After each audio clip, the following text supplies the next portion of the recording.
Hello बच्चों, आज हम लोग फ्रिक्शन देखने वाले हैं। फ्रिक्शन क्या होता है, फ्रिक्शन फोर्स की चर्चा करने वाले हैं। ठीक है। अब होता क्या है कि अगर कोई, अब देखते हैं सोसाइटी में, अगर कोई आदमी तरक्की कर रहा है तो पड़ोसी को दिक्कत होने लगता है ना, पड़ोसी को जलने लगता है ना, जिसको जलना बोलते हैं। अगर आप आगे बढ़ रहे हो लाइफ में, बहुत आगे बढ़ रहे हो, बहुत पैसे कमा रहे हो, तो बगल में क्या होता है ना, तुम्हारे पड़ोसी तुमसे जलने लगते हैं, तुम्हारी बुराई 10 जगह करेंगे। यानी वो चाह नहीं रहा है कि तुम आगे बढ़ो, है ना। ये क्या है, फ्रिक्शन है। ये नेचर है ना। हम लोग फिजिक्स क्या पढ़ते हैं, नेचर का स्टडी पढ़ते हैं। तो जो जो मतलब जो बाकी जगह दिख रहा है ना, जो हम लोग समझिए कि जो नॉन लिविंग ऑब्जेक्ट में जो चीज़ हम देखेंगे वही ऑलमोस्ट लिविंग चीज में भी है ना। तो इनर्शिया है, सब चाहता है कि हमारे जैसे रहे, कोई बदलना नहीं चाहता है। ठीक है, एक जैसा रहना चाहता है कि तुम्हारे सामने से कोई आगे ना निकल जाए, है ना। ये सब इनर्शिया है।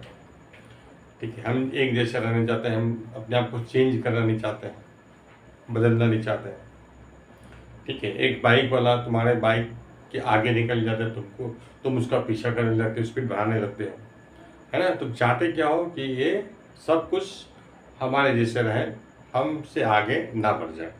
तो ये इनर्जी, यही फ्रिक्शन है। ठीक है।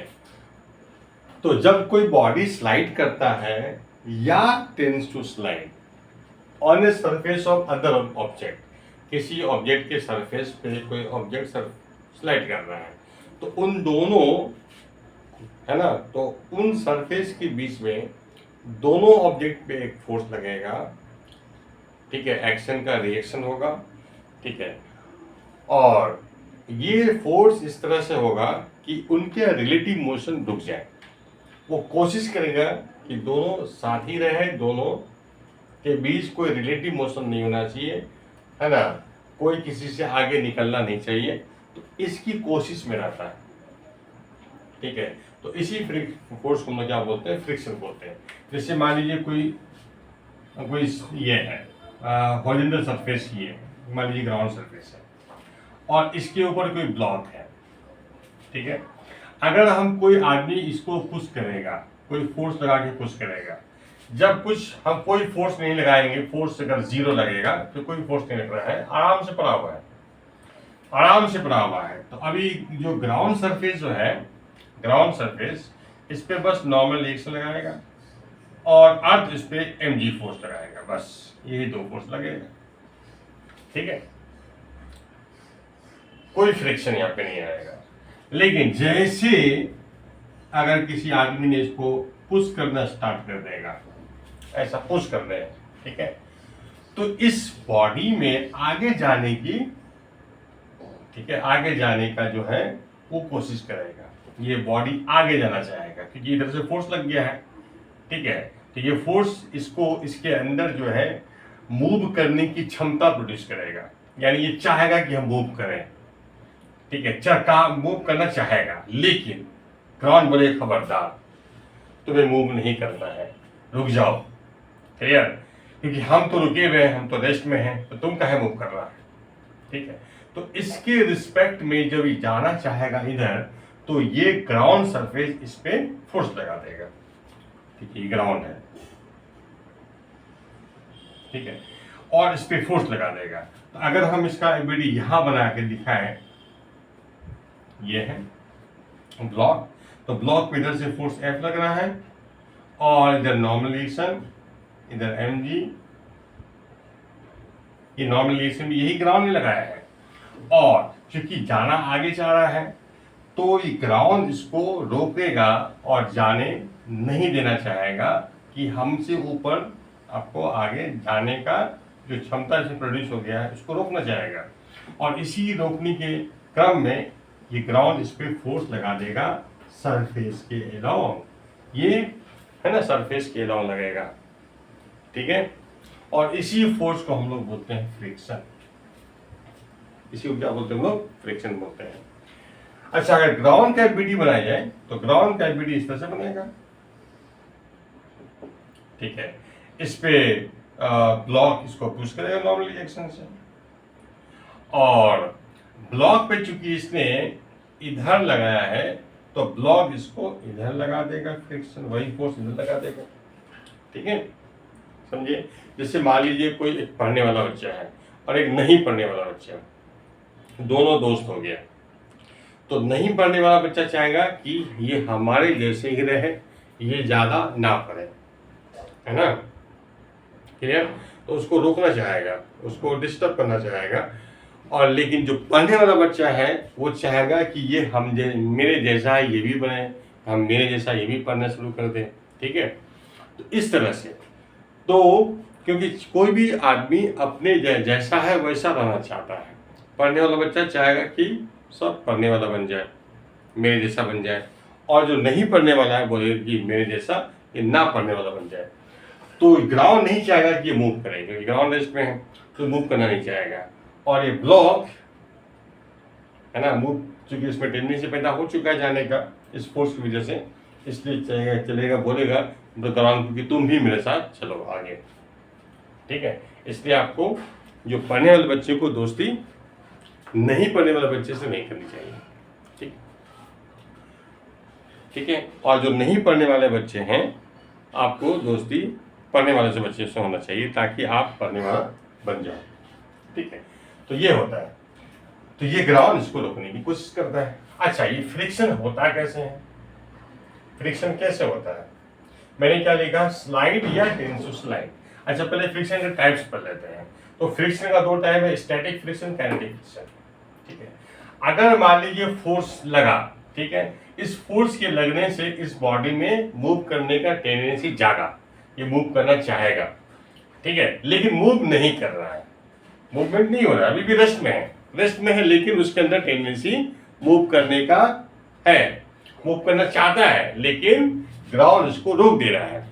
ठीक है, रेस्ट में ही है, तो रेस्ट में है लेकिन टेंडेंसी में जाना चाह रहा है, लेकिन फिर भी रेस्ट में। तो इसका मतलब ऐसे फ्रिक्शन को बोलेंगे स्टैटिक फ्रिक्शन। स्टैटिक मतलब रेस्ट, तो बॉडी रेस्ट में है लेकिन उसके अंदर टेंडेंसी है मूव करने का, लेकिन मूव नहीं कर रहा है, तब जो फ्रिक्शन लगेगा उसको बोलेंगे स्टैटिक फ्रिक्शन। और अगर बॉडी मूव कर रहा है, मूविंग बॉडी है, मूव कर रहा है, ठीक, ये फोर्स उसको पुश करके मूव करा रहा है, तो मूव कराने के दौरान भी ग्राउंड कभी नहीं छोड़ेगा, मूव करते रहेगा, है ना। आदमी आगे तुम्हारे सामने तुम्हारा पड़ोसी आगे बढ़ रहा है और तुम उसके पीछे बुराई की बुराई बुराई की बुराई करे जा रहे हो, इसका है ना, उसको डाउन करने के लिए बहुत कोशिश अभी भी तुम्हारा जारी है।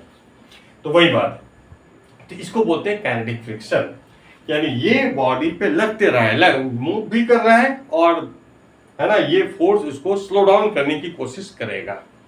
ठीक है, इसके धीरे धीरे धीरे धीरे ये रुक जाए। क्लियर। तो जब मूविंग बॉडी पे जो फ्रिक्शन लगेगा उसको हम लोग बोलेंगे काइनेटिक फ्रिक्शन।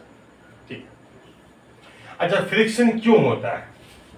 अब देखेंगे फ्रिक्शन क्यों होता है, तो हम देखेंगे अगर आप सरफेस को देखिएगा, इसको बहुत, मान लीजिए आपको लग रहा है कि बहुत चिकना सरफेस है, दोनों बॉडी का भी, इस ब्लॉक का भी और ग्राउंड का भी, हम देखेंगे फ्रिक्शन बहुत स्मूथ है, कहीं कोई उबड़ खाबड़ दिख नहीं रहा है। लेकिन अगर आपको उसको आप माइक्रोस्कोप से देखेंगे उसके सरफेस पे, है ना, बहुत हाई रेजोल्यूशन वाला माइक्रोस्कोप लगा के देखेंगे, तो आपको पता चलेगा कि दोनों का जो सरफेस है, देखिए ये ब्लॉक है, इसके ब्लॉक के सरफेस पे दिखेगा तो यहाँ पे आपको गड्ढे नजर आएंगे, ऐसे ऐसे ऐसे ऐसे गड्ढे नजर आएंगे, उबड़ खाबड़ नजर आएगा। और ग्राउंड भी आपको भले चिकना दिख रहा है, बहुत स्मूथ दिख रहा है, लेकिन उसके अंदर भी बहुत सारे गड्ढे आपको दिखाई पड़ेंगे। तो इसलिए जब बॉडी इसके ऊपर रहेगा, स्लाइड करने की कोशिश करेगा, तो ये उनके बीच जो आपस में गड्ढे हैं ना, उनके बीच इंटरलॉकिंग होगा, है ना, फंसेगा, और जिससे ये इसके अंदर फ्रिक्शन फोर्स डेवलप होगा।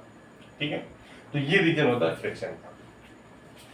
इसलिए 100% कोई बॉडी स्मूथ नहीं होता है। ठीक है, इसलिए फ्रिक्शन को आप 100% एलिमिनेट नहीं कर सकते। हाँ, आइस ऑलमोस्ट फ्रिक्शनलेस होता है, आई ऑलमोस्ट फ्रिक्शनलेस होता है।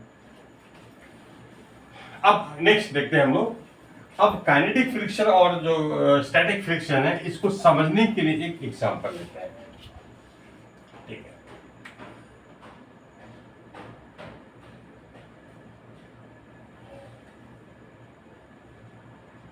अब देखिए, एक मान लीजिए बहुत हेवी ब्लॉक है जो सरफेस पे रखा हुआ है, ग्राउंड सरफेस है, इस पे रखा हुआ है, फ्लोर पे रखा हुआ है, रूम के फ्लोर पे रखा हुआ है, हेवी सा फ्लोर ऑब्जेक्ट है। अब बताइए, तो इसमें फ्रिक्शन कितना लग रहा होगा? कोई बाहर से, कोई हॉरिजॉन्टल सरफेस है, कोई बाहर से इसको पुश वगैरह नहीं लगा रहा है, कोई ना खींच रहा है ना पुश कर रहा है। अब बताइए, तो इस बॉडी में फ्रिक्शन कितना लगेगा? ठीक है, तो आंसर है 0, क्योंकि इस बॉडी के अंदर जब टेंडेंसी ही नहीं है जाने का, जब दोनों साथी में है, ये इसके रिस्पेक्ट में आगे भाग नहीं रहा है ना, ठीक है, तो फिर टेंडेंसी उसको रोकने में क्यों पैदा होगा? इसलिए ये सरफेस क्यों रोकेगा उसको? जब वो खुद ही नहीं जाना चाह रहा आगे, तो ये सरफेस, ग्राउंड सरफेस को रोकेगा नहीं, इसलिए इसमें कोई फ्रिक्शन नहीं प्रोड्यूस होगा। ठीक है, अब हम क्या कर रहे हैं, एक फोर्स लगा दिया हमने, इधर से हमने फोर्स लगा दिया, एफ फोर्स अप्लाई कर दिया बॉडी पे, ठीक है, और इस पे बॉडी पे और फोर्स क्या लगेगा? नॉर्मल रिएक्शन लगेगा, इधर mg लगेगा, मान लीजिए मास m है तो mg नीचे लगेगा। ठीक है, अब होगा क्या? तो हम इस पे इसको समझाने के लिए एक सैंपल लेते हैं, मतलब टेबल दिखाते हैं आपको। ठीक है, mg इधर दे दीजिए, यहाँ पे f की वैल्यू पुट कर रहे हैं और इसमें स्टेटस ऑफ द ब्लॉक लिख रहे हैं, स्टेटस ऑफ ब्लॉक। ठीक है, अब हम लोग फ्रिक्शन टाइप लिखेंगे, फ्रिक्शन टाइप और वैल्यू ऑफ फ्रिक्शन। ठीक है, अब एक मैं समझो कि एक एक्सपेरिमेंट कर रहे हैं, ठीक है, देखिए, अब हमें मान लो इस बॉडी पे हमने 10 न्यूटन फोर्स लगा दिया, क्लियर? ये चलो पहले 0 न्यूटन फोर्स ही नहीं लगाया। जब फोर्स ही नहीं लगाएंगे तो बॉडी समझो रेस्ट में है, और इसमें फ्रिक्शन टाइप क्या है? अरे जब रेस्टिंग में ही है ये ब्लॉक इसके ऊपर, तो वैल्यू फ्रिक्शन 0 होगा। अब जब 0 फ्रिक्शन है तो क्या टाइप बोलेंगे? हाँ, चूंकि बॉडी रेस्ट में है तो आप स्टैटिक फ्रिक्शन बोल दीजिए, वैसे फ्रिक्शन ही नहीं है। ठीक है, तो स्टैटिक फ्रिक्शन समझिए 0। अच्छा, अगर हमने मान लो इस बॉडी पे 10 न्यूटन फोर्स लगा दिया, ठीक है, तो हम देखते हैं कि हमें बॉडी रेस्ट में है, बॉडी क्या है? रेस्ट में है। अब बताओ, जब रेस्ट में है इसका मतलब, अच्छा 10 न्यूटन फोर्स की वजह से इसमें इस बॉडी में मूव करने की टेंडेंसी जाग चुका है, ये मूव करना चाहेगा। अगर ये स्मूथ सरफेस होता तो मूव कर जाता, लेकिन चूंकि रफ सरफेस है ना, तो ये मूव नहीं कर रहा है फिक्स। ठीक है, तो इसका मतलब ये ग्राउंड इस पे फोर्स लगा रहा है टेंजेंट के डायरेक्शन में, इसी फोर्स के काउंटर में फोर्स लगा रहा है। ठीक है, जिसको हम लोग स्टैटिक फ्रिक्शन, जिसको हम फ्रिक्शन बोलते हैं। चूंकि बॉडी रेस्ट में है इसका मतलब स्टैटिक फ्रिक्शन है। और वैल्यू फ्रिक्शन कितना होगा, इसका वैल्यू कितना बनेगा? ठीक है, अब बताइए, अगर हमने 10 न्यूटन फोर्स लगाया, ठीक है, और अगर ये ब्लॉक इस पे 20 न्यूटन फोर्स लगा देगा तो क्या होगा? फ्रिक्शन 20 न्यूटन फोर्स लगा देगा, FS, static friction FS. Ground लगा दिया ब्लॉक पे 20 न्यूटन फोर्स, इस पे ये कौन लगा रहा है? ग्राउंड लगा रहा है ब्लॉक पे, क्योंकि ब्लॉक के एक विधि में इसको हम दिखा रहे हैं। चलिए इसको ग्राउंड हटाइए यहाँ से, तो ग्राउंड लगा रहा है, जो भी फोर्स दिखाएगा वो फोर्स ग्राउंड लगाएगा इस पे, फ्रिक्शन फोर्स एफएस। कितना लगा दिया? 20 न्यूटन सब फोर्स। हमने कितना लगाया? इस पे 10 न्यूटन। अब हमको दिखेगा कि ये जो नेट फोर्स तो सब इधर ही बच गया, 10 न्यूटन। ठीक है, यानी ये ब्लॉक इधर मूव करना शुरू कर देगा, इधर एक्सीलरेट हो जाएगा। ठीक है, और आदमी भाग जाएगा। क्यों? अरे हम इसको बॉक्स को इधर धकेल रहे हैं और वो हम ही को धकेल रहा है, वो बॉक्स हम ही को इधर लेके जा रहा है पीछे।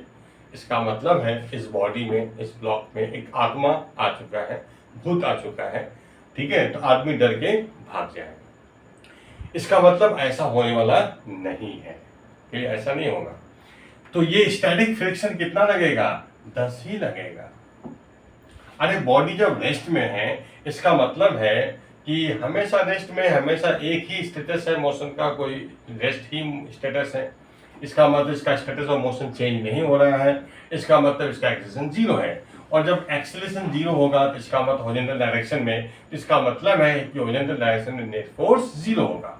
इसका मतलब नेट फोर्स 0 होगा, ठीक है। और नेट फोर्स 0 तभी होगा जब अगर हमने इधर 10 न्यूटन लगाया है तो ग्राउंड भी इस पे 10 न्यूटन लगा दे और अपोजिट डायरेक्शन में, जिसके क्या होगा, रिजल्टेंट 0 हो जाएगा। इसका मतलब वैल्यू ऑफ फ्रिक्शन 10 ही होगा। ऐसा नहीं कि हमने इधर 10 लगाया और वो ज्यादा लगा देगा, कभी ऐसा नहीं होगा, ठीक है। अदरवाइज आदमी भाग जाएगा।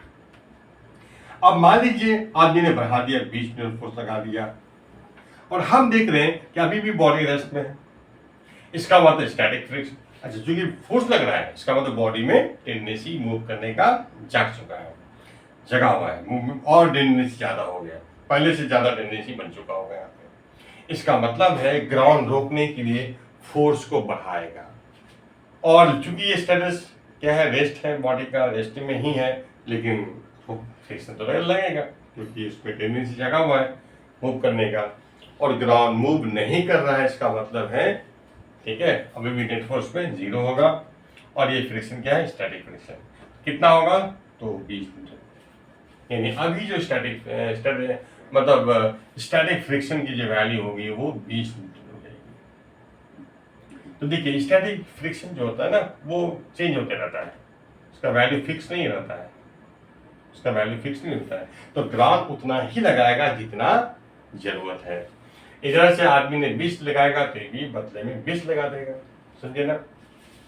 अब फोर्स का इसी तरह से बढ़ाते गए, मान लो बढ़ाते 100 न्यूटन लगा दिए, ठीक है। अभी भी देखते बॉडी रेस्ट में, इसका मतलब बॉडी पे अभी भी स्टैटिक फ्रिक्शन लग रहा है। और कितना लग रहा होगा, क्योंकि अभी भी इसको रिजल्टेंट 0 करना है, तो इसका मतलब इसको 100 न्यूटन ही लगाना पड़ेगा। तो स्टैटिक फ्रिक्शन क्या देख रहे हैं, जितना हमने फोर्स लगाया उतना ही फ्रिक्शन लग रहा है उसको, ठीक है। और हम बढ़ाते गए, मान लो बढ़ाते, सपोज एग्जांपल के तौर पे मैं बता रहा हूं कि हमने बढ़ाते इसको 500 न्यूटन फोर्स कर दिया। तो अब हम देखते हैं कि बॉडी जो है रेस्ट में है, बट टेंड्स टू मूव,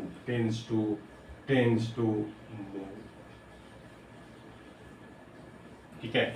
यानी on the verge of move, that is यानी मूव करने की कगार पे आ गया, on the verge of move करने का एकदम आखिरी सीमा पे पहुंच चुका है, on the verge of move. इसको बोलते हैं limiting condition, body limiting condition में आ चुका है, ठीक है। यानी रेस्ट और मूव के बीच वाला जो सिचुएशन आ चुका है कि अब अगर किसी ने इसे थोड़ा सा भी फोर्स को बढ़ाया तो मूव हो जाएगा, क्लियर। तो यानी मूव करने की एकदम लास्ट सीमा पे पहुंच चुका है, समझ गए कि इससे थोड़ा सा भी अगर फोर्स आदमी लगा देगा तो बॉडी मूव कर जाएगा, ठीक है, क्लियर। लेकिन अभी जो कोई बॉडी मूव नहीं किया है, इसका मतलब अभी भी स्टैटिक फ्रिक्शन है। इसको हम क्या बोलेंगे, स्टैटिक फ्रिक्शन बोलेंगे। और वो भी कैसा, maximum value of static friction, maximum value of static friction, ठीक है। That is called limiting friction,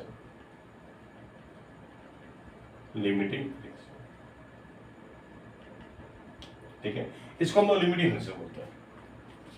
और ये, ठीक है, अब देखते हैं और क्या होता है। चलिए, अब कितना लगेगा लिमिटिंग फ्रिक्शन, यानी स्टैटिक फ्रिक्शन ही है उसका सबसे बड़ी वैल्यू है ये 500 न्यूटन। ये मूव तो किया नहीं, अभी भी एक्सेलरेशन 0 ही है, तो यानी नेट फोर्स अभी भी 0 होगा, तो ये फोर्स बराबर ही लगेगा।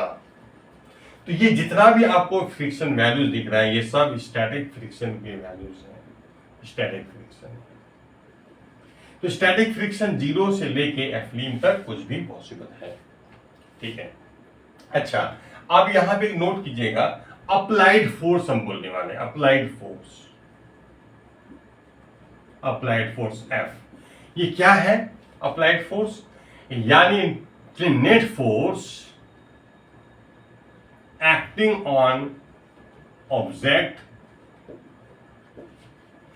Parallel to the surface, parallel to the surface except friction, यानी फ्रिक्शन के द्वारा, एक्सेप्ट मतलब फ्रिक्शन को छोड़ के जितना भी फोर्स बॉडी पे लगेगा सरफेस के पैरेलल, ठीक है, सरफेस के पैरेलल लगेगा, सारा फोर्स जो भी लगेगा, नेट फोर्स जो बनेगा सरफेस के पैरेलल, हाँ उस फोर्स में आप फ्रिक्शन को छोड़ दीजिएगा। फ्रिक्शन के अलावा जितना भी फोर्स बॉडी पे लगे उन सब का रिजल्टेंट जो सरफेस के पैरेलल, याद रखिएगा, यानी सरफेस के पैरेलल जितना भी फोर्स लग रहा है बॉडी पे उसका रिजल्टेंट, और इस फोर्स रिजल्टेंट निकालेंगे, उसमें फ्रिक्शन काउंट नहीं करेंगे। तो ये जो भी आएगा उसको हम लोग बोलेंगे अप्लाइड फोर्स। ये फोर्स क्या करता है? मूव करने की कोशिश करता है, बॉडी में मूव करने की, है ना, टेंडेंसी क्रिएट करता है। तो ये अप्लाइड फोर्स हो गया, समझे। तो हम क्या देख रहे हैं कि स्टैटिक फ्रिक्शन की वैल्यू हमेशा देखिएगा तो अप्लाइड फोर्स के बराबर ही है, अप्लाइड फोर्स के बराबर है, यानी स्टैटिक फ्रिक्शन जो होता है हमेशा अप्लाइड फोर्स के बराबर होता है, ठीक है, समझ गए। लेकिन चूंकि फ्रिक्शन का एक मैक्सिमम होगा, मैक्सिमम लिमिट होगा, उससे ज्यादा फ्रिक्शन नहीं हो सकता है। तो समझे ना, तो ये फ्रिक्शन का ये अपर मोस्ट वैल्यू है, ठीक है। इससे ज्यादा ग्राउंड फोर्स नहीं लगा सकता टू स्टॉप द मोशन, यानी मोशन को रोकने के लिए इससे ज्यादा फोर्स दोनों सरफेस के बीच में एक्ट नहीं हो सकता। हमारा अप्लाइड फोर्स हम कितना भी लगा सकते हैं, हम उस मशीन से उसको पुश कराएंगे, ठीक है, तो हम तो कितना भी फोर्स लगा देंगे, ठीक है, क्लियर। अब ट्रैक्टर से इसको खींच लेंगे, ठीक है, हमारा फोर्स की कमी नहीं है, हम कितना भी लगा सकते हैं। लेकिन चूंकि ब्लॉक उसमें जो सरफेस पे जस्ट रखा हुआ है बॉडी, तो जो नीचे वाला सरफेस है इस ऑब्जेक्ट को रोकने के लिए एक लास्ट एक उसका एक लिमिट होगा, उससे ज्यादा वो फोर्स नहीं लगा सकता है, क्योंकि ऐसा नहीं आप ब्लॉक को धसा करके रख दिए हो तो जा नहीं सकता, जस्ट रखा हुआ है सरफेस पे, इसलिए नीचे वाला सरफेस इस बॉडी को, ठीक है, जो फोर्स लगाएगा उसका एक लिमिट होगा, लेकिन हमारा फोर्स का कोई लिमिट नहीं है, तो इसीलिए हम तो कितना भी लगा सकते हैं, ठीक है। तो यानी समझिए कि इस नीचे वाले सरफेस का समझो ये क्या है, उस बॉडी को रोकने का, मूव नहीं करने देने का ये लास्ट कोशिश है, इससे ज्यादा वो फोर्स से रोक नहीं सकता, यानी इसको हम बोलेंगे उस फोर्स, उस सरफेस का मैक्सिमम औकात to stop the relative motion, और इसी को हम लोग बोलते हैं लिमिटिंग फ्रिक्शन, ठीक है। और अगर मान लीजिए ये लास्ट कोशिश है सरफेस का, इससे ज्यादा वो फोर्स से बॉडी को रोक नहीं सकता।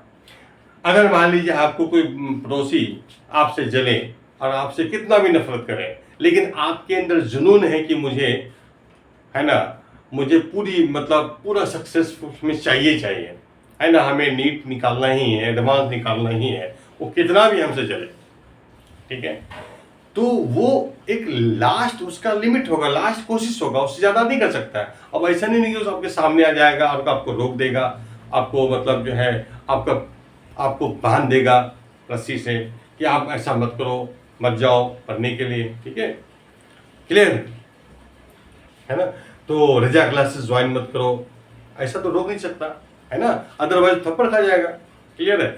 इसीलिए तो एक रोकने का एक लास्ट लिमिट होगा, उससे ज्यादा फोर्स से वो रोक नहीं सकता, तो that is the limiting friction. अच्छा, अगर हमने 500 प्लस अगर फोर्स लगा दिया तो क्या होगा, ठीक है, अब हम वही करने वाले हैं। चलिए अब देखते हैं तो इसको मिटा देते हैं।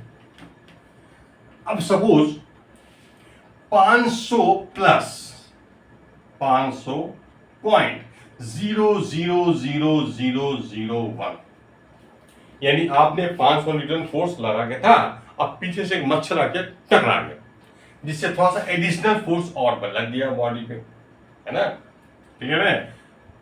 अब बताओ इसमें इतना सा फोर्स बन गया, अब इतना सा फोर्स की वजह से क्या होगा, अब ये मूव होने शुरू हो जाएगा, क्योंकि वो तो लास्ट लिमिट था, उसके बाद तो मूव होना ही था, है ना, समझे।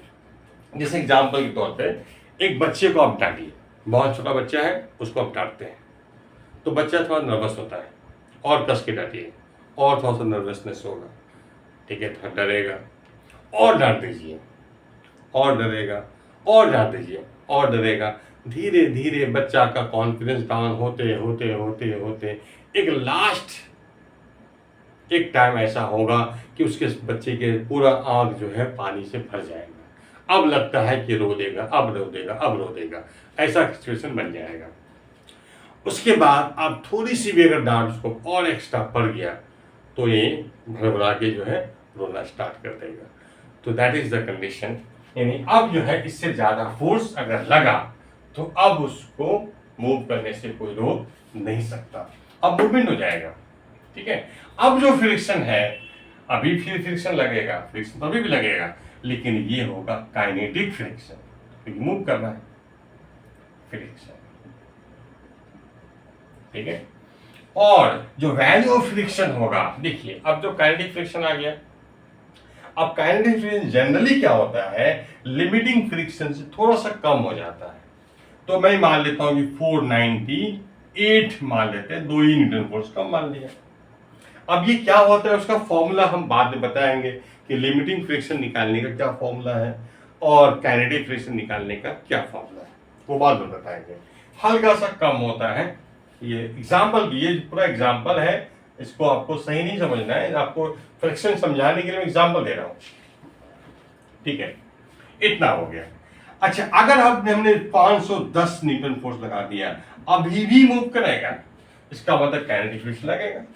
लेकिन अच्छी बात यहाँ पे क्या है कि काइनेटिक फ्रिक्शन की वैल्यू चेंज नहीं करता है, ठीक है। आप कितना भी अप्लाइड फोर्स लगा दो, आप काइनेटिक फ्रिक्शन चेंज नहीं होगा, उतने लगेगा।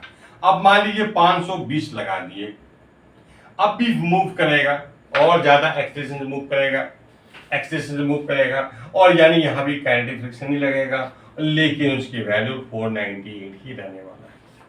अब कितना भी फोर्स लगा दो, 600 लगा दो, और एक्सलेशन ज्यादा हो जाएगा बॉडी का, ठीक है, और मोर एक्सलेशन से मूव करेगा, काइनेटिक फ्रिक्शन लगेगा, और लेकिन उसकी वैल्यू 498 होने वाली है, यानी काइनेटिक फ्रिक्शन कांस्टेंट है, काइनेटिक फ्रिक्शन, काइनेटिक फ्रिक्शन, ठीक है। तो देखिएगा काइनेटिक फ्रिक्शन कांस्टेंट रहता है, वो फिक्स रहता है, क्लियर है, वो चेंज नहीं होता। लेकिन स्टैटिक फ्रिक्शन की वैल्यू आपको हमेशा अप्लाइड फोर्स के बराबर होगा, और वो वेरिएबल फोर्स है, वो कुछ भी हो सकता है, तो बहुत डेंजरस फोर्स है। लेकिन काइनेटिक फ्रिक्शन अच्छी बात क्या है कि कांस्टेंट होता है, उसका फॉर्मूला सब बताएंगे, ठीक है, वो फिक्स होता है काइनेटिक फ्रिक्शन। अब कितना भी एक्सेस से मूव करेगा, बॉडी का काइनेटिक फ्रिक्शन जो बॉडी पे लगने वाला है वो उतना ही लगेगा, ठीक है। अब हम लोग समझते हैं, यानी हमने क्या देखा कि अगर आपका जो अप्लाइड फोर्स है, यानी फ्रिक्शन के अलावा जितने भी बॉडी पे सरफेस के अलोंग फोर्स लगता है, जिस सरफेस जो मूव करने वाला है उस सरफेस के पैरेलल जो भी फोर्स लगे एक्सेप्ट फ्रिक्शन, उन सब का जो रिजल्टेंट फोर्स को हम लोग बोलते हैं अप्लाइड फोर्स। अगर ये अप्लाइड फोर्स एफ से कम लगे या फ्लीम के बराबर होगा, then body will not move,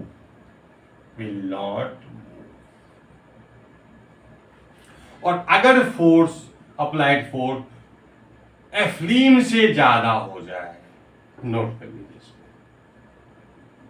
ठीक है, ज्यादा हो जाए, देन बॉडी विल मूव। ठीक है, इसलिए बॉडी को मूव कराना है तो आपको अप्लाइड फोर्स एफलीम से ज्यादा लगाना पड़ेगा। कितना ज्यादा? एफलीम प्लस 0.000001। ठीक है, यानी एफलीम, यानी अगर आप कोई पूछे भाई बताओ कि कितना मिनिमम फोर्स लगाना पड़ेगा जिससे बॉडी मूव कर जाए, ठीक है, तो आप बताओगे एफलीम से थोड़ा सा ज्यादा 0.0001। अरे तो नेगलेक्ट कीजिए ना इसको, यानी आपका जो है मिनिमम जो फोर्स लगेगा वो एफलीम ही लगाना पड़ेगा। यानी मूव कराने के लिए आपको मिनिमम फोर्स कितना चाहिए बॉडी पे? अप्लाइड फोर्स एफलीम के बराबर मूव करने के लिए। अगर मूव करने से रोकना चाहते हैं, मूव करने देना नहीं चाहते हैं, तो आप मैक्सिमम कितना अप्लाइड फोर्स लगाओगे जिससे बॉडी मूव ना करे? मैक्सिमम फोर्स कितना लगाओगे जिससे बॉडी मूव ना करे? वो भी क्या होगा? एफलीम ही होगा। आपका एफ जो है एफलीम से लेस या एफलीम होना चाहिए, इससे ज्यादा नहीं होना चाहिए। तो this is the maximum force to stop the motion, यानी मोशन नहीं देने के लिए आप मैक्सिमम फोर्स कितना लगाओगे जिससे मोशन ना होगा, तो उसके लिए एफलीम। और मिनिमम फोर्स जिससे बॉडी मूव कर जाए तो वो भी एफलीम। ठीक है, अब हम लोग ग्राफ बनाते हैं। ठीक है, सेकंड पॉइंट, इधर हम लोग लेते हैं फ्रिक्शन की वैल्यू और इधर लेते हैं अप्लाइड फोर्स। ठीक है, ये मान लेते हैं ये एफलीम है और काइनेटिक फ्रिक्शन कुछ कम हो जाता है तो मान लेते हैं ये काइनेटिक फ्रिक्शन है। ठीक है, अब देखिए एफलीम, ये एफलीम है, इतने के बराबर अगर अप्लाइड फोर्स लगता है तो बॉडी मूव कर जाता है। ठीक है, अब जब अगर हम फोर्स अप्लाइड फोर्स हम 0 करेंगे तो फ्रिक्शन क्या होगा? 0। अगर 10 करेंगे तो फ्रिक्शन क्या होगा? 10। 20 करेंगे तो फ्रिक्शन क्या होगा? 20, है ना। तो जितना हम फोर्स लगाएंगे समझो उतना ही फ्रिक्शन बनेगा। तो ये सब स्टैटिक फ्रिक्शन होगा, यहाँ तक मूव करता है नहीं बॉडी कि इतना फोर्स तक लगाने से, इससे कम फोर्स जो भी लगाएंगे उससे बॉडी मूव नहीं करेगा।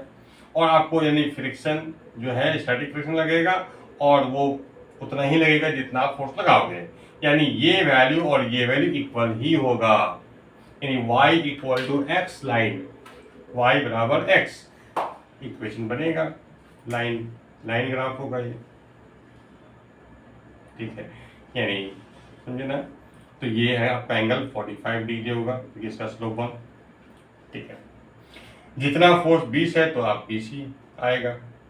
एफ 20 दिया कैपिटल एफ अप्लाइड फोर्स तो फ्रिक्शन भी आपको 20 मिलेगा, स्टैटिक फ्रिक्शन। ठीक है, ये होता है। ठीक है, यानी जो फ्रिक्शन होगा वो हमेशा अप्लाइड फोर्स के बराबर होगा, that is the static friction. यहाँ से यहाँ तक जो फ्रिक्शन लग रहा है ये क्या है? Static friction. ठीक है, क्लियर है। इसके बाद अब थोड़ा सा भी अगर अप्लाइड फोर्स हमने बढ़ा दिया, थोड़ा सा भी इतना अप्लाइड फोर्स बढ़ा दिया, अब क्या होगा? अचानक फ्रिक्शन जो है वो काइनेटिक बन जाएगा,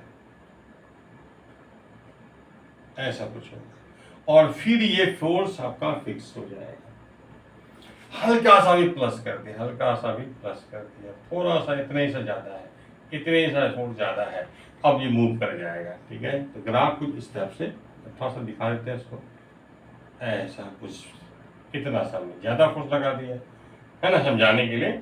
हल्का सा 0.00000001 ऐसा फोर्स स्टार्ट कर दिया तो अभी मूव करने लगेगा और तब फ्रिक्शन की वैल्यू अचानक थोड़ा सा कम हो जाएगा, जिसको हम लोग बोलेंगे काइनेटिक फ्रिक्शन।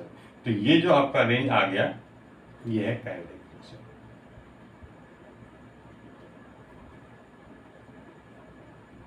ठीक है, कोई दिक्कत? समझ गए? ये होता है। तो यानी जब भी स्टैटिक फ्रिक्शन लगेगा हमेशा अप्लाइड फोर्स, याद रखिएगा static friction always equal to applied force. हाँ, लेकिन वही है कि आपका अप्लाइड फोर्स एफलीम से कम रहे। अप्लाइड फोर्स एफलीम से कम होगा तभी तो स्टैटिक फ्रिक्शन और जब भी स्टैटिक फ्रिक्शन होगा फ्लैट फोर्स के बराबर होगा। ये बात हमेशा याद रखिएगा। आपका स्टैटिक फ्रिक्शन 0 भी हो सकता है और अप टू एफलीम भी हो सकता है। एफएस का जो रेंज होता है 0 से लेके एफलीम तक कुछ हो सकता है। ठीक है, अब थर्ड पॉइंट की बात करते हैं। थर्ड पॉइंट हम लोग बात कर लेते हैं अब लॉज ऑफ फ्रिक्शन की बात करते हैं। लॉज ऑफ फ्रिक्शन, तो दो नियम हैं। फर्स्ट लॉ,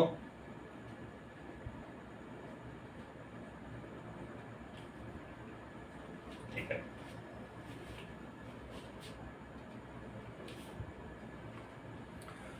फर्स्ट लॉ है, अगर अब हम जैसे मैं तो एग्जाम्पल दिया था ना कि आपको 500 मीटर में जो एग्जाम्पल समझाया था एफलीम को, लेकिन एक्चुअल में क्या होगा वैल्यू एफलीम का? एफलीम का वैल्यू होगा क्या, कैसे निकालोगे? तो देखिएगा, एफलीम का फॉर्मूला होता है, एफलीम ये जो प्रोपोर्शनल टू नॉर्मल रिएक्शन होता है, और जो काइनेटिक फ्रिक्शन जो होता है वो भी प्रोपोर्शनल टू नॉर्मल रिएक्शन होता है।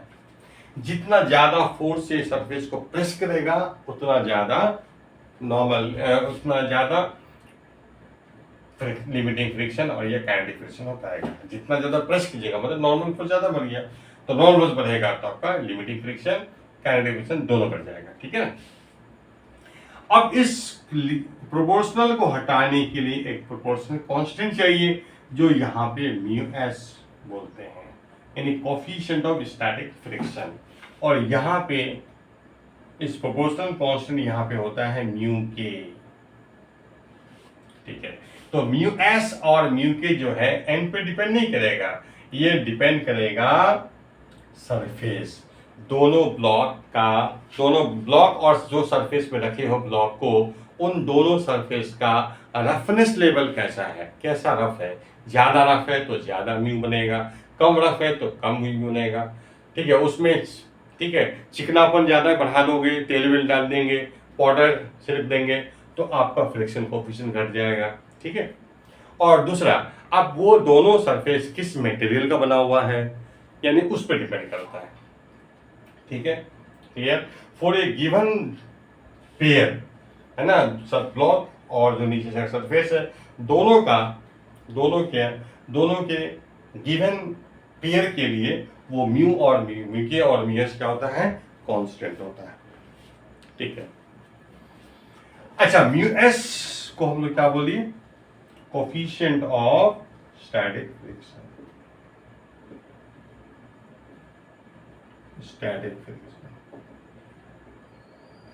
और म्यू के हो जाएगा coefficient of kinetic friction.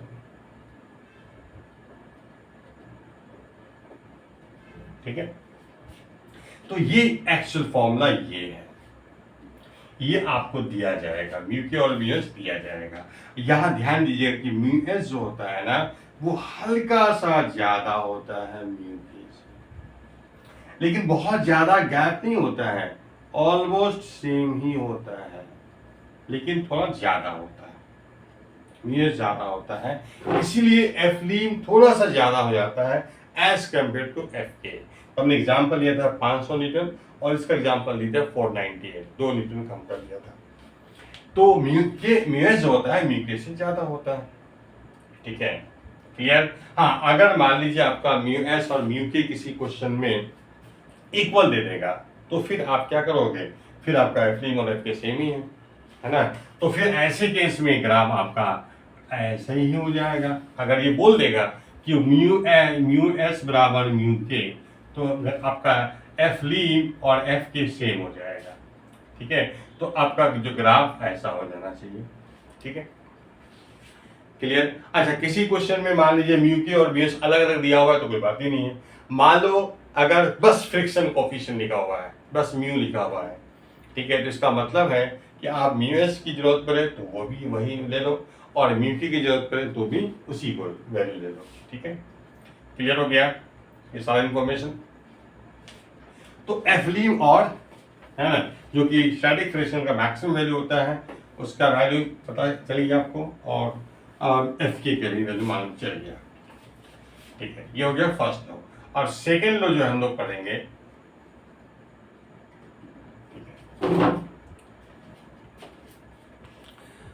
Value of limiting friction, value of limiting friction, limiting friction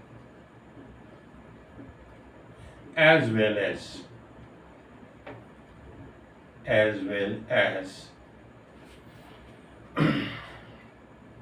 kinetic friction. Kinetic friction does not depend upon, ठीक है, area of contact, area of contact. It only depends upon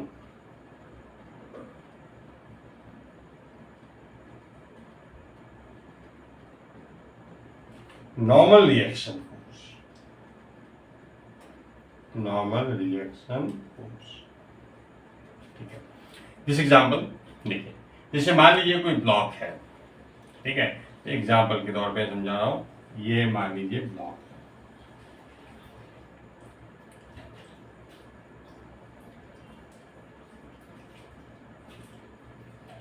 cuboid shape का है,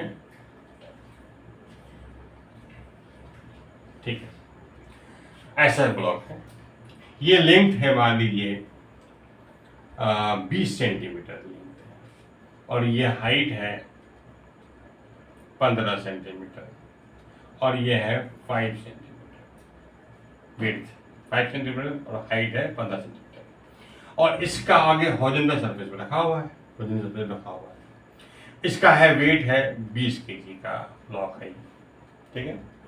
अब बताइए, तो इसका इस पे फोर्स क्या लगेगा, नॉर्मल रिएक्शन लगेगा, ग्राउंड लगाएगा, इस पे वेट इधर लगेगा mg 20g, ठीक है, और हॉरिजॉन्टल सरफेस में मान लो है, और इधर तो बॉडी जाएगा नहीं, है ना, जैसे मान लो कोई इधर से पुश कर रहा है तो बॉडी सरफेस के लोग जाएगा, इधर क्यों जाएगा, ठीक है, तो इस डायरेक्शन में बॉडी रेस्ट में होगा, इसका मतलब नॉर्मल रिएक्शन होगा 20g, सही है।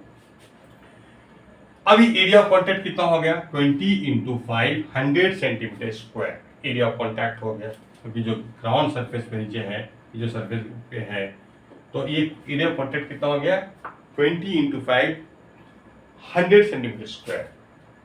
अब अगर मान लीजिए, अब हम क्या करते हैं, अब इस फेस को नीचे कर देते हैं, इसको यानी पटक दीजिए, ब्लॉक को ऐसे गिरा दीजिए, टर्न करके गिरा दीजिए, जिससे ये 20 और 15 जमीन, ये जो फेस है वो जमीन पे आ जाए, ग्राउंड पे आ जाए, तो देखिए ऐसा कुछ बन जाएगा, 20 वाला और ये 15 वाला, और हाइट 5 बचेगा बस,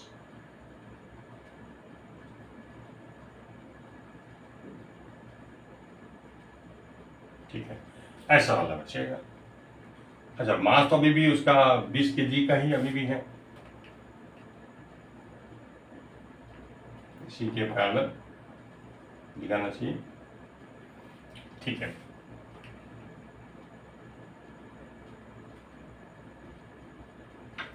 अभी भी देखिए, अभी एरिया कॉन्टैक्ट कितना हो गया, 20 × 15 यानी 300 सेंटीमीटर स्क्वायर एरिया कॉन्टैक्ट हो गया, ये ग्राउंड पे रखा हुआ है, ठीक है। अभी भी मास 20 kg का ही ब्लॉक है, तो यानी इस पे नॉर्मल रिएक्शन ऊपर लगेगा n, और बाकी वेट जो अर्थ खींचेगा वो 20g से खींचेगा, ठीक है। अभी तो हम फोर्स इधर लगा रहे थे, टेंडेंसी मूव करने का इधर बन रहा है, ठीक है, तो इस डायरेक्शन में तो बॉडी मूव करेगा नहीं, तो अभी भी नॉर्मल रिएक्शन कितना है, 20g ही है, ये दोनों केस में नॉर्मल रिएक्शन 20g है, तो आपका लिमिटिंग फ्रिक्शन जितना वहां था उतना यहाँ भी है, ठीक है। काइनेटिक फ्रिक्शन की वैल्यू जितना वहां होगा उतना यहाँ होगा। ज्यादा एरिया ऑफ कॉन्टैक्ट आ गया है ना, ज्यादा एरिया में कॉन्टैक्ट में है, तो ऐसा नहीं कि फ्रिक्शन ज्यादा हो जाएगा, ऐसा लगता है कि फ्रिक्शन ज्यादा होगा, लेकिन ऐसा नहीं है। वह 100 सेंटीमीटर स्क्वायर एरिया जमीन से कॉन्टैक्ट में है, या 300 सेंटीमीटर स्क्वायर एरिया जमीन से कॉन्टैक्ट में है, लेकिन दोनों केस में लिमिटिंग फ्रिक्शन हो या काइनेटिक फ्रिक्शन ये सेम रहने वाला है। क्योंकि दोनों में केस में नॉर्मल रिएक्शन सेम है, इसीलिए सेम होने वाला है। ठीक है, चलिए तो ये हमने लॉज पढ़ लिया। अब हम कुछ में कुछ क्वेश्चन देखने वाले हैं।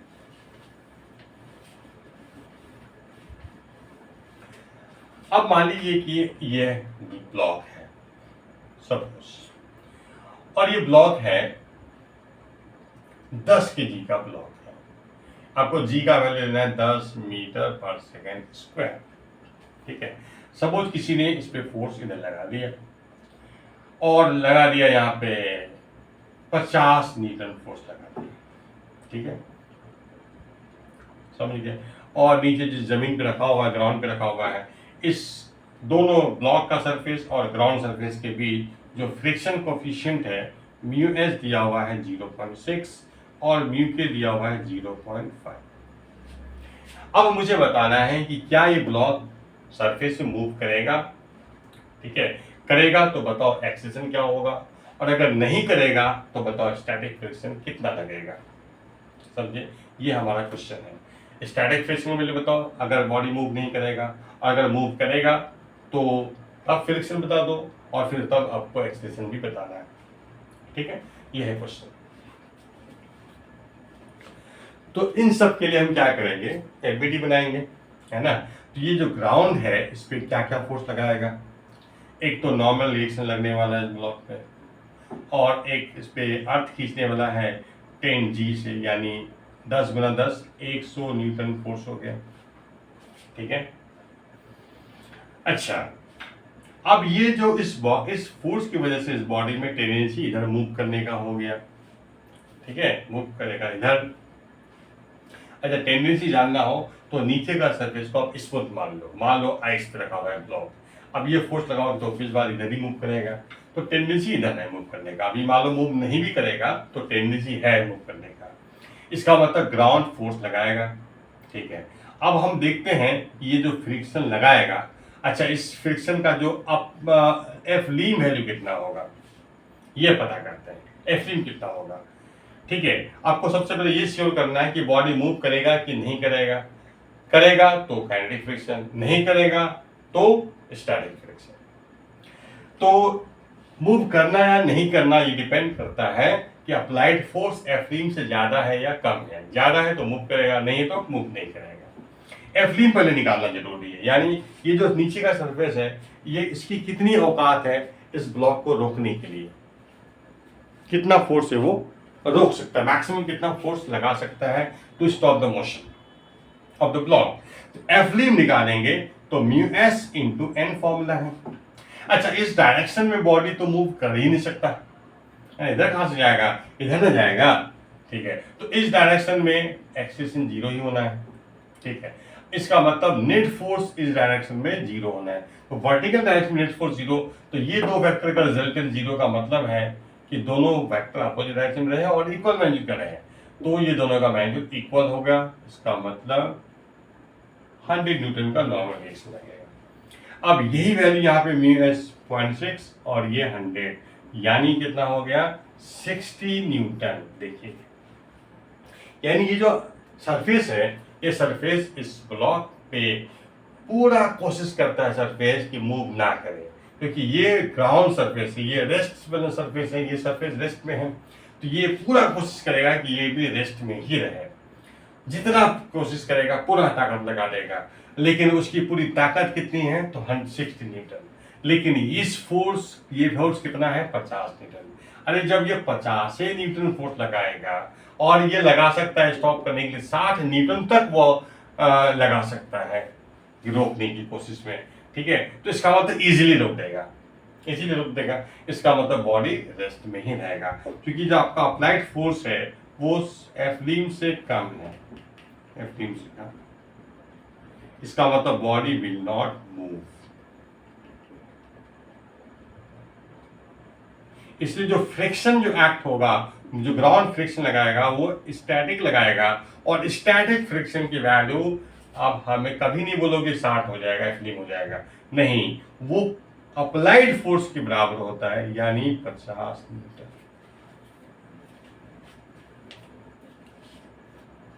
ठीक है। तो अप्लाइड फोर्स के बराबर लेना है, यानी 50 न्यूटन ही आपको बताना है सर, समझे कि नहीं? ठीक है, क्लियर हो गया।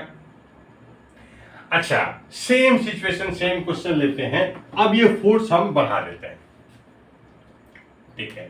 अब मान लीजिए हमने इस पे फोर्स को 80 न्यूटन कर दिया। अब बताओ, सेम आपको कहानी बताने, सेम आंसर करना है कि बॉडी मूव करेगा कि नहीं करेगा, करेगा तो एक्सीलरेशन क्या होगा, और नहीं करेगा तो इसमें स्टैटिक फ्रिक्शन कितना लगेगा, ठीक है, क्लियर है।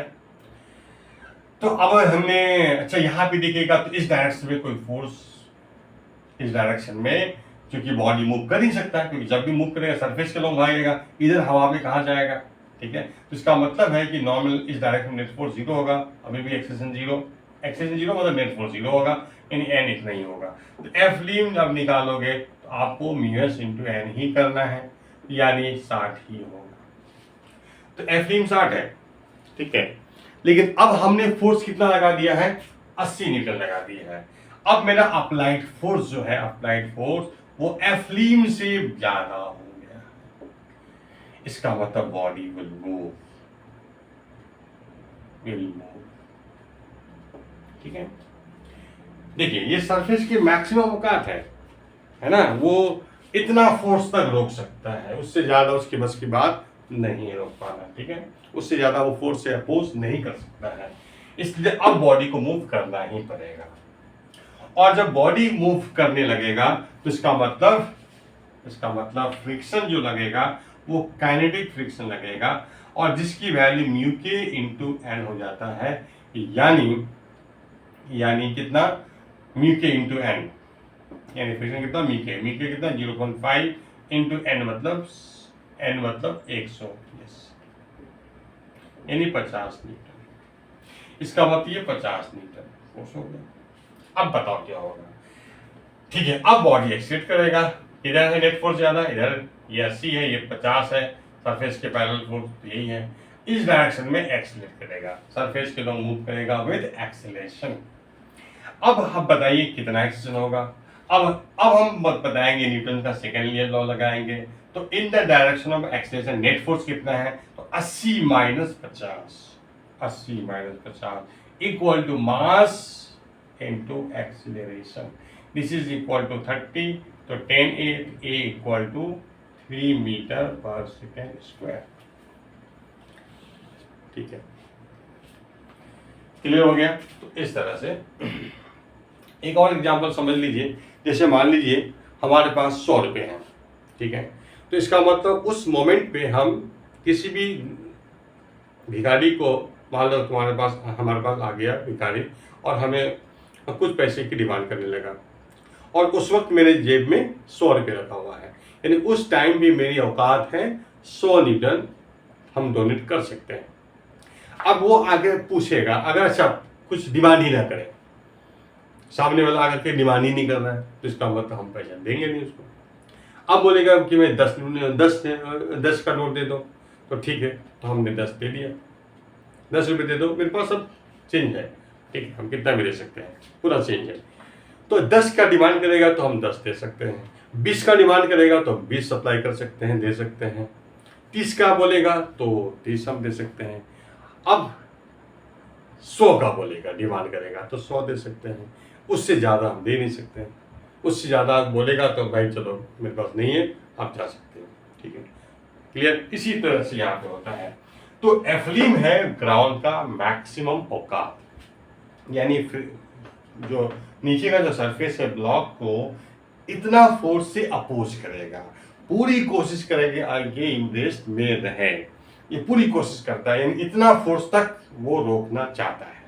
लेकिन सामने वाला अगर बहुत ज्यादा ही फोर्स लग गया, आगे अप्लाइड फोर्स, इसका मतलब इससे ज्यादा आ गया तो बोलेगा, हाथ खड़ा कर देगा कि बॉडी जो चलो मूव करो, लेकिन आपको हम लगाते रहेंगे फ्रिक्शन, ठीक है, काइनेटिक फ्रिक्शन लगते रहेगा आपका, ठीक है, मूव कीजिए आप, ठीक है।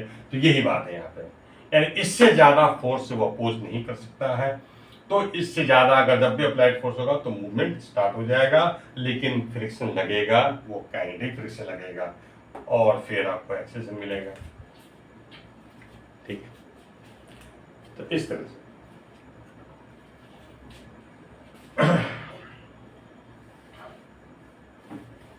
अच्छा, मान लेते हैं कि अगर हमने फोर्स, सपोज इस बॉडी पे फोर्स हमने कुछ ऐसा लगा दिया, ठीक है, ऐसा फोर्स से इसको पुश कर दिया, तब क्या होगा? 80 न्यूटन फोर्स ऐसा लगा दिया, क्लियर। और ये है हॉरिजॉन्टल से 37 डिग्री पे हमने एक्ट कर दिया। चलो 80 की जगह हमने 100 न्यूटन लगा देते हैं, 100 न्यूटन लगा दिया, ठीक है। हॉरिजॉन्टल से 37 डिग्री पे इस बॉडी को 100 न्यूटन फोर्स से पुश कर रहे हैं, क्लियर। तो अब क्या होगा? सेम सिचुएशन, सेम डेटा है, अब वही बताना है कि बॉडी मूव करेगा कि नहीं करेगा, है ना। करेगा तो एक्सीलरेशन क्या होगा, ठीक है, क्लियर है। अच्छा, अब आप देखिएगा तो ये फोर्स आपका सरफेस के पैरेलल तो नहीं है, ये पूरा कपड़ा 100 न्यूटन सरफेस के पैरेलल तो नहीं लग रहा है, समझे कि नहीं। यानी अप्लाई पर आप 100 नहीं बोल सकते हैं, ठीक है। तो इसको आपको सरफेस के पैरेलल कितना फोर्स है जो अप्लाइड फोर्स से काम करेगा, तो इसको तोड़ दीजिए। एक कंपोनेंट लीजिए सरफेस के पैरेलल और एक सरफेस के परपेंडिकुलर, क्योंकि हम दो परपेंडिकुलर डायरेक्शन में फोर्स को रिजॉल्व करते हैं। तो एक कंपोनेंट इधर जाएगा और एक कंपोनेंट इधर आएगा, ठीक है। इधर जाएगा 100 cos 37, यानी 100 इंटू cos 37 का मतलब हो गया 4/5, कटेगा यानी 80 न्यूटन, ठीक है, अप्लाइड फोर्स हो गया। और इसका इधर डायरेक्शन कंपोनेंट आएगा 100 इंटू साइन 37, यानी 100 इंटू 3/5, ठीक है। तो ये बन गया आपका 60 न्यूटन, क्लियर। अब देखिए, अब हम लोग को अभी वही करना है, अप्लाइड फोर्स 80 हो गया। अब आप नॉर्मल रिएक्शन निकालो, फिर आपको एफएम निकालनी है, तो नॉर्मल रिएक्शन निकालेंगे। अब देखिएगा ध्यान से, अब इस डायरेक्शन अभी भी बॉडी मूव नहीं करेगा, एक्सीलरेट नहीं करेगा, इसका मतलब नेट फोर्स वर्टिकल डायरेक्शन में 0 करना है। अब देखिए वर्टिकल डायरेक्शन में 3 फोर्स आ चुका है, एक तो आपने इसको तोड़ दिया, तो इसकी हटाओ, तोड़ दिया, इसी के जगह पे 2 बना लिया, ये अप्लाइड फोर्स बन गया। ये देखिए वर्टिकल डायरेक्शन में है। अब नेट फोर्स इस डायरेक्शन में 0 करना है, तो आप देखिए तो इस 3 फोर्स है आपके पास, एक ये और एक ये वर्टिकल डायरेक्शन में। तो ये दोनों फोर्स नीचे है, तो ये दोनों आपस में ऐड हो जाएगा, रिजल्टेंट इस डायरेक्शन में कितना बन जाएगा, तो 60 प्लस 100, तो दोनों फोर्स नीचे हैं और 160 न्यूटन लग गया, बन गया। नेट 0 होना है, इसका मतलब है इस डायरेक्शन नेट 0 होना है, तो जितना ऊपर की डायरेक्शन फोर्स है वर्टिकल अप डायरेक्शन में n है और वर्टिकल डाउन डायरेक्शन में 60 प्लस 100, इन दोनों का रिजल्टेंट 160, तो इससे नॉर्मल रिएक्शन ये बन जाएगा। याद रखिएगा, आपको नॉर्मल रिएक्शन में से mg बोलना गलत हो जाएगा, तो नॉर्मल रिएक्शन वैल्यू को निकालना है, ठीक है। तो mg हो भी सकता है, mg नहीं हो सकता है, ठीक है, तो इसलिए आपको ध्यान देना होगा, ठीक है। तो वर्टिकल डायरेक्शन में सरफेस के परपेंडिकुलर डायरेक्शन में रिजल्टेंट फोर्स को 0 करके आपको मिल जाएगा। अच्छा, बॉडी अगर इधर एक्सीलरेट करेगा किसी सिचुएशन में, हो सकता है तो आपको नेट फोर्स बराबर मास गुना एक्सीलरेशन करना पड़ेगा। तो नॉर्मल रिएक्शन का जो तरीका है, बस एक्सीलरेशन है तो भाई नेट फोर्स बराबर 0, एक्सीलरेशन नहीं है, सॉरी एक्सीलरेशन है तो नेट फोर्स बराबर m है, और एक्सीलरेशन नहीं है तो नेट फोर्स बराबर 0। तो ऐसे ही करके आपको नॉर्मल रिएक्शन लिखना है। अब एफलिम कितना हो जाएगा, म्यू एस इंटू एम, यानी 0.6 इंटू 160, यानी 96 न्यूटन।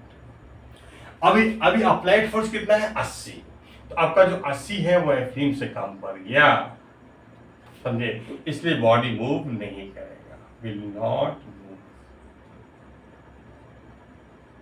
सॉरी ये पहले से लिखा हुआ तो इसको हटा दीजिए, मूव नहीं करेगा। अब जो बॉडी पे जो नीचे का सरफेस फोर्स लगाएगा, friction force F, that will be equal to static, body rest में है, ठीक है। इसको स्टैटिक फ्रिक्शन कितना होता है, हमेशा अप्लाइड फोर्स के बराबर होता है, दैट इज 80 न्यूटन लगेगा फ्रिक्शन। तो नीचे का सरफेस अलीज को कितना फोर्स लगाएगा, 80 न्यूटन, ठीक है। तो चलिए आज यहीं पे स्टॉप करते हैं हम लोग, है ना, अब बाकी नेक्स्ट क्लास में देखेंगे।